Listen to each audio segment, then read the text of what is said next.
welcome to the show. I'm your host Faraz Darvesh. Today I have a very distinguished guest with me. He's a writer, he's an intellectual, he's a politician, he's a media personality, and he's a great scholar of Pakistan. And I read his views, and he has absolute clarity on issues, especially the issue between India, Pakistan, foreign relations, internal issues. I met him at Karachi Literary Festival. Javed Jabbar Sahab. Javed Sahab, thank you so much for providing us the time. I saw the panel of Mani Shankar Sahib and Ashraf Jahangir Sahib, and you stood up. You stood up and you presented the other narrative. Their narrative was that we can't move forward on talks between India and Pakistan because Pakistan does not want to put the issue of Kashmir on shelf, and they always want to bring in issue of Kashmir, and that derails all the talk. That was a narrative, and you stood up and you said, no, it's other way around. Tell the audience, what was your premise, what was your argument?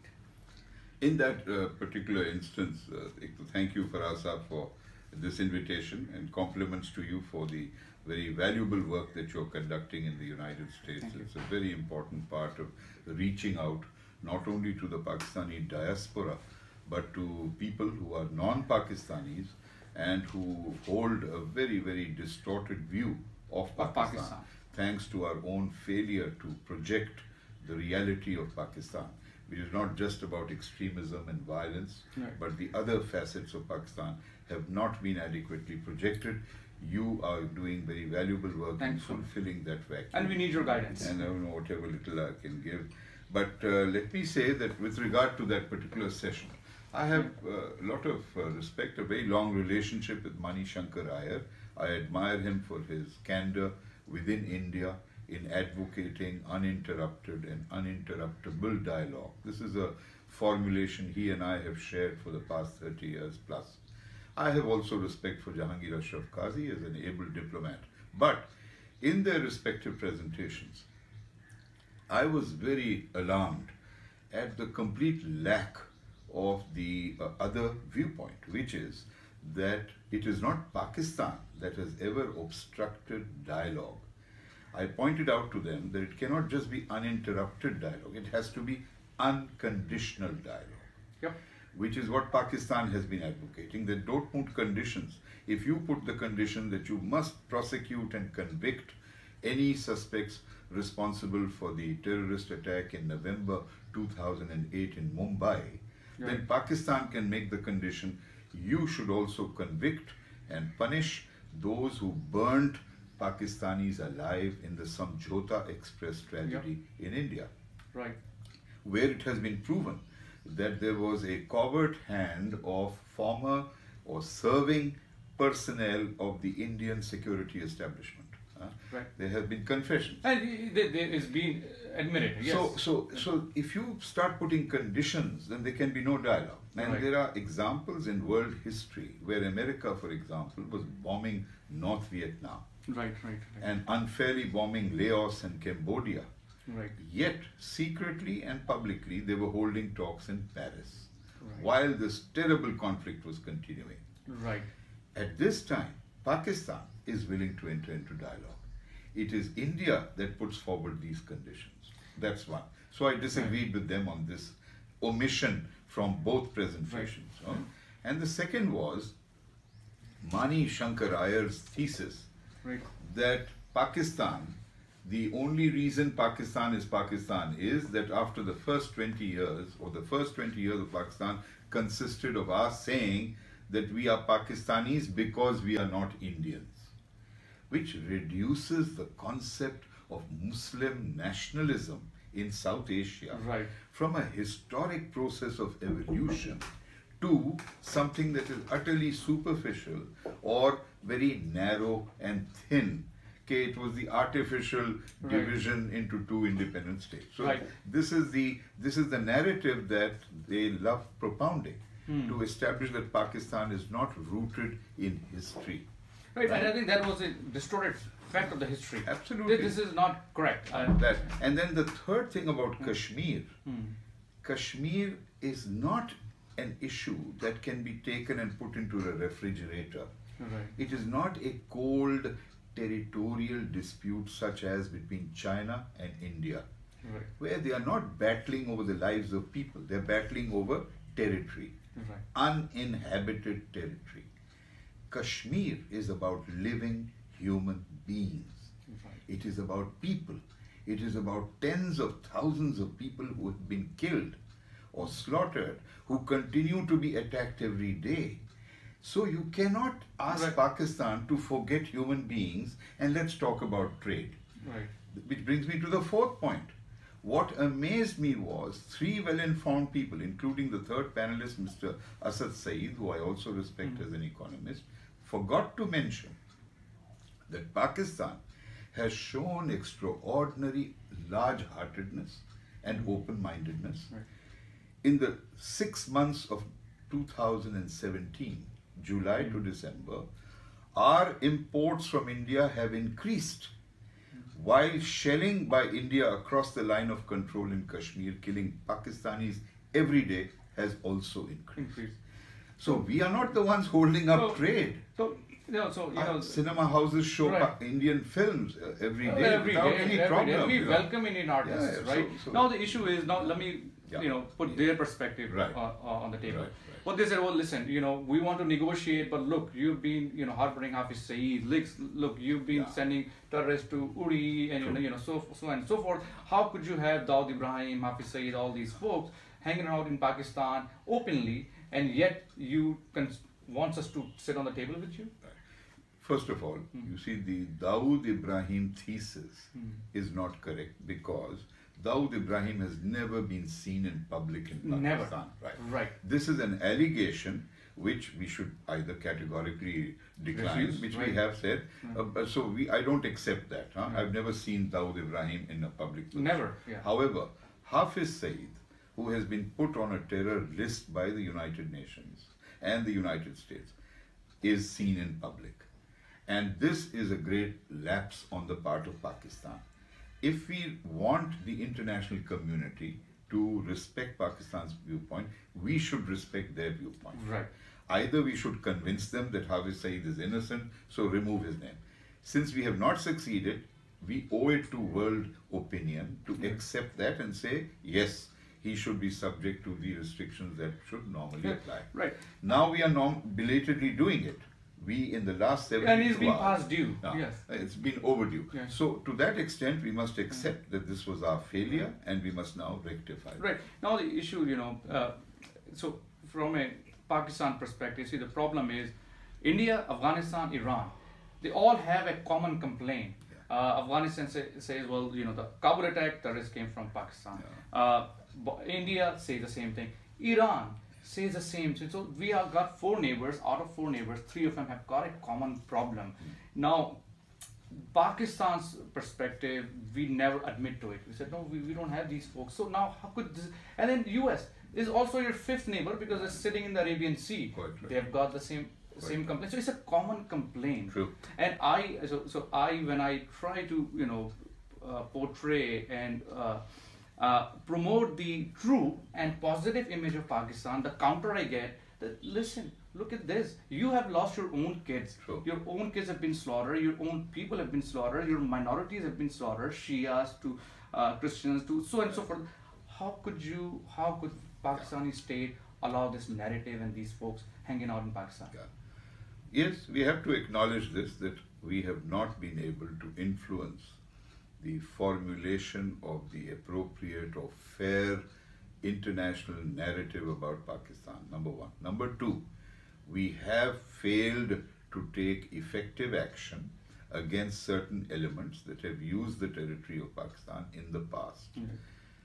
Third, we have failed to bring to the world's attention the fact that these countries, particularly Afghanistan and India, have used their territories to subvert Absolutely. Pakistan. Yep. Whether it is Karachi, whether it is Balochistan on the hard level, violence level, or whether it is on the soft level, penetrating arenas of public opinion formulation, writing and saying things which shake your confidence in the integrity and security of the state, Right. challenge things like CPEC, the China-Pakistan Economic Corridor, constantly undermine any attempts to build a strong relationship with China. So the assault on Pakistan is both physical and violent and covert, and it is also subtle and soft through the soft process. And we have failed to effectively counter that. Right. So we must take responsibility for that and then set about correcting it. Now, correcting it first of all by taking the actions within our country that need to be taken, but also doing much more by way of public diplomacy. Perfect. Yes. Exactly. Our public diplomacy campaign outside Pakistan is abysmal or non-existent. Recently, we started decorating buses in London, or we countered this Free Karachi campaign by cab drivers, some cab drivers in New York. Funded by India. I know. Right. No, but this is a reactive posture. Right. For years, I have been advocating that we should be opening up key focal points in major cities in America and Europe called Pakistan centers, where people walking on the streets in Times Square or in Los Angeles or wherever. Los Angeles is a gathering of cities, it's not one city, but places which demonstrate the art, the creativity, the history, the culture of Pakistan. Right. So that people start to associate our country with Exactly. all the attributes that exist in this society, not just with violence and terrorism. Absolutely. So that needs investment. This brings up to a good point, right? I mean, in the extremism has been rising in India. The Hindu narrative has been rising in India, but India's image to the world is Bollywood. To the dance sequences, to the songs, to the Bollywood movies, to Shah Rukh Khan. That has been the India's advertisement. That has been the India's cultural promotion, and they have done a phenomenal job. And they are now collaborating with Hollywood and producing, movies with combined collaboration. Pakistan's image has become the terrorist. So I think it is a point. But when I sit here, when I listen, talk to many of the folks, they start glorifying whatever they've been doing. Blaming that US entered into game and then they left. Well, it was 25 years back, right? There's no scope for blame. Right. Yeah, forget the blame. Right. Everyone knows that Right. other people are also responsible. We should take responsibility and we should change this perception. And the effort has to be threefold. One, led by the state and the government of Pakistan. Second, led by the private sector of Pakistan, which has abundant resources, building upon the compassionate and generous nature of the people of Pakistan who are willing to give money to charity, to the disabled, to the handicapped. It shows what a big heart it is. But our corporate sector should also start supporting initiatives which help correct Pakistan's image outside Pakistan. And the third element should be the Pakistani diaspora in the United States, which is very successful. Absolutely. Technocratic elites exist there, entrepreneurs who have done extremely well, people who are able to buy hundreds of millions of dollars worth of a football team. We need a fraction. No, but we need a fraction of that kind of money invested in coordinated public diplomacy initiatives. And I hope that they are taking place. I don't see many signs of it, but I'm sure there are some limited attempts being made, such as your own and others. Yeah, I mean the diaspora in Pakistan, we have a very emotional feeling with Pakistan. Whatever happens, we never forget Pakistan. Now I want to bring it to the next very important topic. The policy is changing in US. You see what President Trump has been talking about. He's it is getting pretty open on his whatever he wants to do with Pakistan. Is cutting off the aid. His security advisor McMaster, Lisa Curtis have been, you probably saw the Hudson Institute stock being influenced by our own Hussain Haqqani. Yes. So how should we counter it? How should we convince them? I mean, obviously we don't want, and then Afghanistan have a major role to play. Their government, they don't want to take the blame. They want to blame everything on Pakistan. So how should we respond? There are several. I mean, one can't offer instant solutions to every question. But first and foremost, the state of Pakistan should stop being fixated about the state of the United States of America. Right. Yes, the United States is an important country, but we should not be so US centric. There is a whole world outside the United States, in case you've also forgotten. There is a small country called China.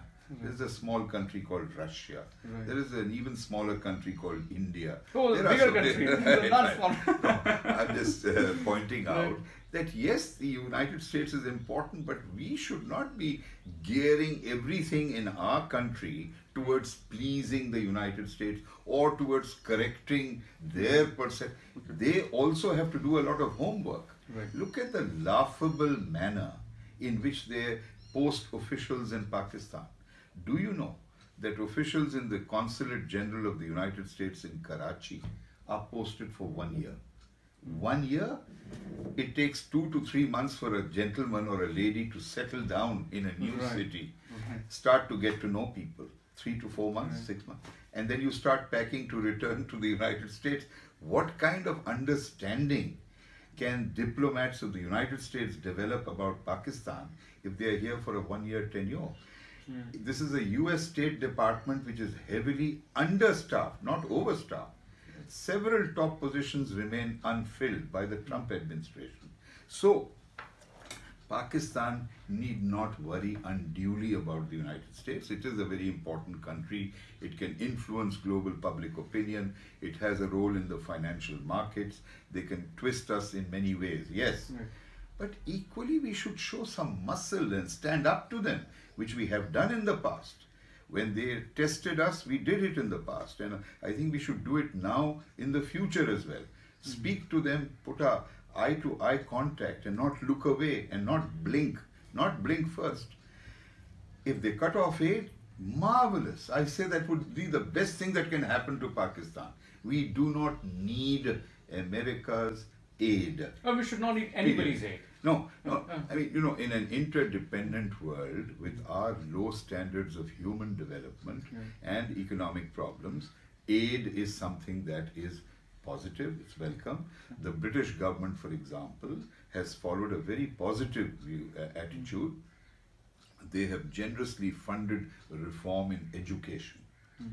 To the extent that The Economist, you heard of The Economist, which is a very influential weekly published from London. In January, on the 11th of January 2018, it ran a major feature which said, Pakistan is currently conducting the most frenetic education reforms in the world. In the world! That's a great compliment. Now, that shows that aid, if it comes with a constructive purpose and not with a coercive purpose, can be used beneficially. So, how do we deal with Trump's administration? We deal with it with self-confidence and dignity. Some of it we have already shown. If we are convinced that they have genuine grounds for criticism of our policy and ask for change, we should do that. Equally, we should demand change on their side. And not just say, stop Afghanistan from doing it.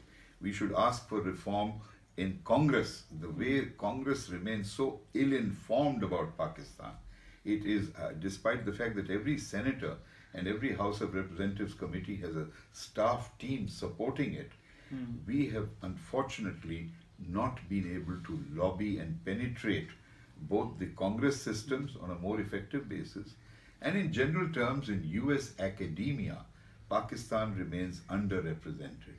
And what is the reason behind it? Why do you think so? Because of successive governments not recognizing the need to keep providing support to Pakistani scholars to fill chairs. For example, there's a Pakistan chair in Columbia, or there may be a Pakistan chair in other universities. In Berkeley, yes. To fill them with appropriate people. I was told, for example, by a very authoritative source, that one of the gentlemen scholars we have posted to a University of California chair spent a lot of time trying to convert people to Islam. Now, that is not the job for which he was given that post. But it's for us to send, it's our mistake, right? To send the wrong person. Exactly. So it's our mistake. No? So that's why I said successive governments need to focus on this. So we must take responsibility for ourselves. We need much more active interaction with policymakers in Washington DC and in New York by conducting frequent visits there, engaging in dialogue with think tanks there, with members of Congress, which our embassy attempts to do, I'm sure. But we also need people from a larger spectrum of public opinion in Pakistan.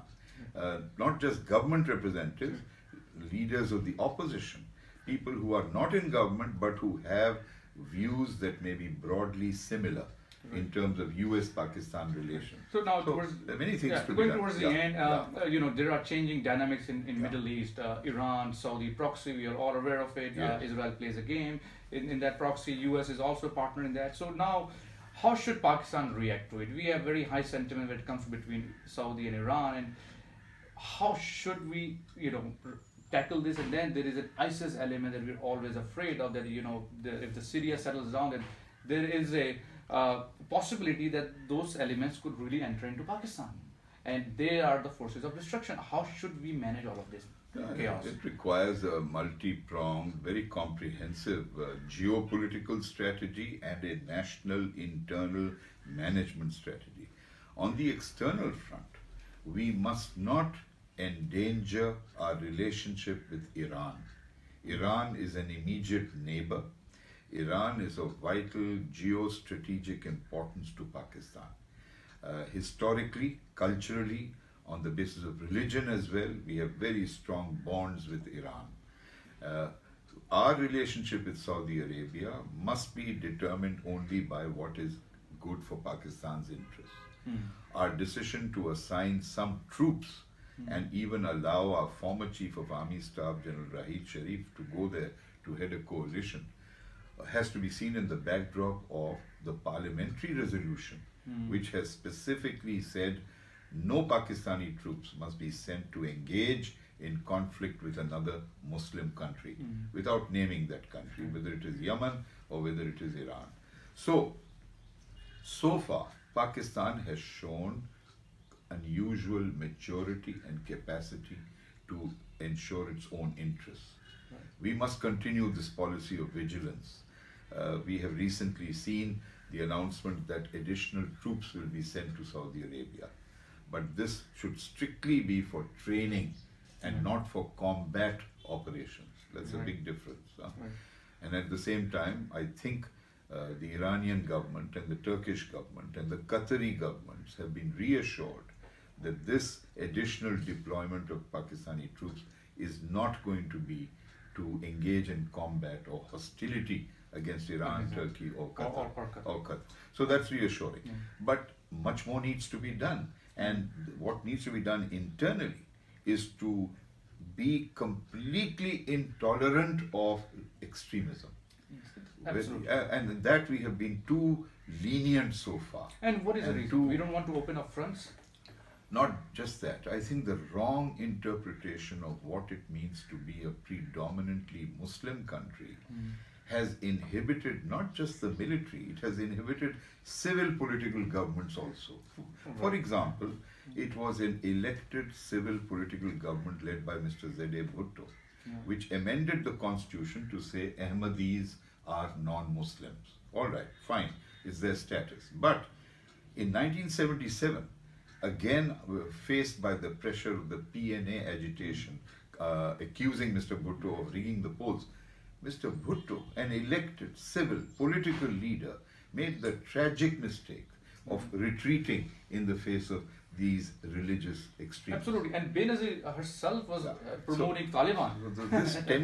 This tendency to be unduly deferential to the religious elements has weakened the resolve to be a modern, forward-looking, balanced, enlightened state. And this must come to an end, and that can only be done by leadership that is willing to take risks, that is willing to confront the extremists and say this much and no further. Look at the example of other Muslim countries. There are countries like Jordan, which allow only pre-approved sermons to be delivered by the khatibs in the mosques. Here, every prayer leader is free to compose his own sermon. at Friday congregations, my God, you have 10,000 different khutbahs being given before or after prayer. So this shows the lack of discipline on the part of the state and the lack of will to see that religion is interpreted within the light of Islam and the Holy Prophet's vision, and not according to the medieval, primitive, ill-informed interpretation. Unfortunately, I've seen people on the media, delivering hate speeches. And how could we tolerate it on this mainstream media? Why can't we regulate at least the media? We do. I mean, I happen to have the honor of writing this law, which introduced private and electronic media. I don't think you're aware of that. But anyway, originally I had written it in 1997 for the caretaker government. The elected second government of dear Mr. Nawaz Sharif did not implement that law. They did not want private media. They wanted the state monopoly to continue. It took an unelected military ruler called General Musharraf to actually enforce the law which allowed private independent electronic media. I resigned from the cabinet before the implementation took place. The implementation of that law has been very chaotic and inappropriate. However, to the credit of PEMRA, PEMRA has issued hundreds of orders to TV channels, penalizing them, warning them about hate speech, about inappropriate content. And it is here that I hold the judiciary of Pakistan responsible for preventing effective enforcement. At this moment in time, at this moment in time, there are 500 cases minimum pending in the high courts, most of them dealing with stay orders. The moment PEMRA issues you a warning, for example, all you do is you go hire an expensive lawyer, get a high court to issue a stay order. So the discipline cannot be enforced. So there is anarchy in our electronic media. And I would urge your viewers and yourself not to allow yourself to shape the perception of Pakistan by what you see on TV channels. TV channels report only a fraction of the reality of Pakistan. So Javed Saab, in the end, first, thank you so much for, you'll be our host when you come to visit San Francisco Bay Area audience. You've seen what Javed Saab had to say. And, people like him give us hope. And those who believe that, Pakistan there is a shortage of, intellectuals or, meet people like him. Plenty of diplomats we have. And these are the true Pakistan's strength. They are the one who keep Pakistan running. They are the one who are, resisting the extremism. They are truly resisting extremism, and they are the forces of progressiveness. Javed Saab, again, thank you so much. Thank you. It's a pleasure to be with you.